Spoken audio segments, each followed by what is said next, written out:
Hello, ഇന്ന് ഞാൻ ഒരു പ്രത്യേക രീതിയിലുള്ള മുട്ട ഓംലേറ്റാണ് ഉണ്ടാക്കുന്നത്. കാബേജിൻ്റെ ഇതൾ കണ്ട, അതിലാണ് മുട്ട ഓംലേറ്റ് ഉണ്ടാക്കുന്നത്. അതിലേക്ക് ആദ്യം കുറച്ച് വെളിച്ചെണ്ണ ഒഴിക്കുക. എന്നിട്ട് കാബേജിൻ്റെ ഇല അതിൻ്റെ ഉള്ളിൽ ഇങ്ങനെ നിവർത്തി വയ്ക്കുക. ഇലയല്ല, ഇതൾ.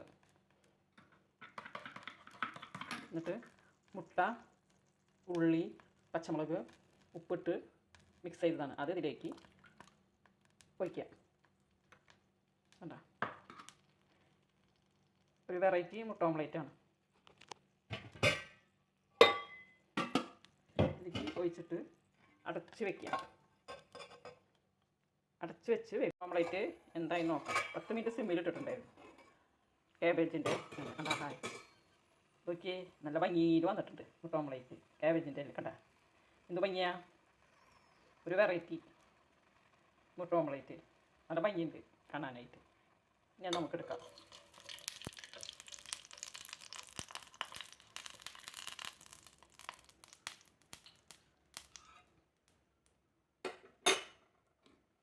ഇനി അടുത്തത് നമുക്ക് ഒഴിക്കാം.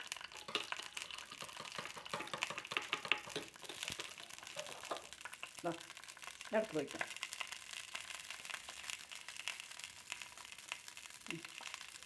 അത് മൂടി വെച്ച് ഒരു 10 മിനിറ്റ് നേരം നമ്മൾ സിമ്മിലിട്ട് വയ്ക്കാം. അപ്പോൾ അത് നന്നായി വെന്ത് കിട്ടും. പിന്നെ കാബേജ് ഇലയിൽ മുട്ട ഓംലേറ്റ് രണ്ടാമത്തെ റെഡി ആയിട്ടുണ്ട്. ഇനി നമുക്കത് എടുക്കാം.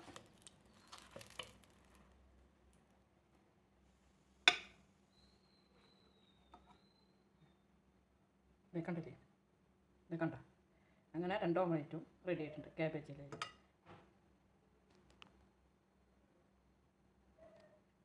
എല്ലാവരും ട്രൈ ചെയ്ത് നോക്കണം. ഇതുപോലെ ഒന്ന് ഉണ്ടാക്കി നോക്കണം. ഒരു വെറൈറ്റി ആയിട്ട് കുട്ടികൾക്ക് ഇതുപോലെ ഉണ്ടാക്കി കൊടുക്കുമ്പോൾ അവർക്ക് ഒരുപാട് ഇഷ്ടമാവും. ഇനി നമുക്കൊന്ന് മുറിച്ച് നോക്കാം. നമുക്ക് മുറിച്ച് കഴിച്ച് നോക്കാം.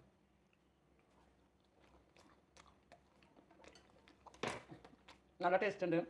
അതിൻ്റെ കൂടെ ക്യാബേജ് നമ്മുടെ ശരീരത്തേക്ക് ചെല്ലും. എല്ലാവരും ട്രൈ ചെയ്യണം. ഈ വീഡിയോ ഇഷ്ടപ്പെട്ടാൽ ലൈക്ക് ചെയ്യണം, ഷെയർ ചെയ്യണം, സബ്സ്ക്രൈബ് ചെയ്യണം.